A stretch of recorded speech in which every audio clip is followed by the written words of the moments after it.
আল্লাহ আল্লাহ আল্লাহ, কত মজাই নামে, সুবহানাল্লাহ বিহামদি, কত মজাই নামে। দেখেন আল্লাহ রাব্বুল আলামিন এমন রব।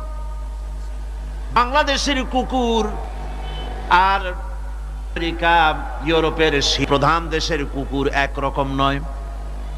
আমাদের দেশের পশু ইউরোপ আমেরিকা শীত প্রধান দেশের পশু একরকম নয়।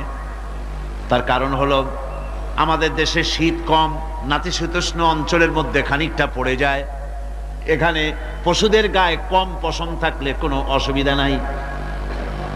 ভেড়া, ঘোড়া, কুকুর, বন্য প্রাণীকে কেউ তো কম্বল দেয় না, ল্যাপ দেয় না, রাজাই দেয় না, খাতা দেয় না, চাদর দেয় না। আল্লাহ রাব্বুল আলামিন তিনি এমন রব, শীত প্রধান দেশের পশুদের গায়ে পশম দিয়া চিরস্থায়ী কম্বল জড়ায় দিয়েছেন। এর নাম হচ্ছে রব। প্রতিপালনের পদ্ধতি কি সুন্দর করে তিনি প্রতিপালন করছেন, কি সুন্দর করে তিনি পশু পক্ষীগুলিকে তাদের আহার জোগাড় করছেন, প্রতিপালন করছেন। তিনি রব, মানুষকে সৃষ্টি করেছেন, আমাদেরকে সৃষ্টি করেছেন, সব চাইছেন, সুবহানাল্লাহ বিহামদি, সকল প্রয়োজন মিটিয়েছেন, একটা জিনিস বাদ রাখেন না। আমাদের মুখে দাঁতের দরকার ছিল, মায়ের পেট থেকে দাঁত নিয়ে আসিনি।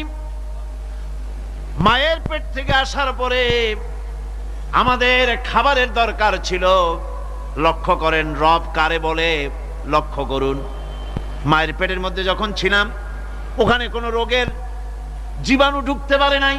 ফি করারিম মাকিন, একটি সুরক্ষিত জায়গায় আল্লাহ রাব্বুল আলামিন বাচ্চাকে রেখেছেন, যেখানে কোনো সর্দি হবে না, জ্বর হবে না, সর্দি হবে না, ব্রঙ্কাইটিস হবে না, ডায়াবেটিস হবে না, প্রেসার হবে না।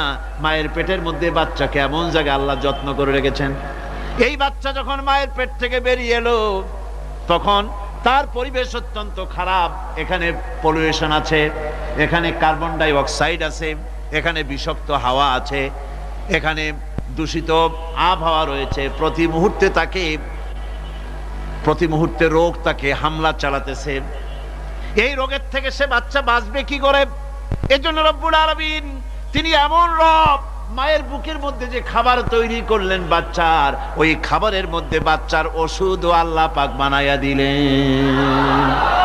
মায়ের বুকের দুধ শুধু দুধ নয়, এটা ওষুধ। সুবহানাল্লাহ, এটা খাদ্য, এটা ওষুধ, এটা ভিটামিন, এটা ক্যালসিয়াম, এটা কার্বোহাইড্রেট, যা দরকার বাচ্চার জন্য সব আল্লাহ মায়ের দুধের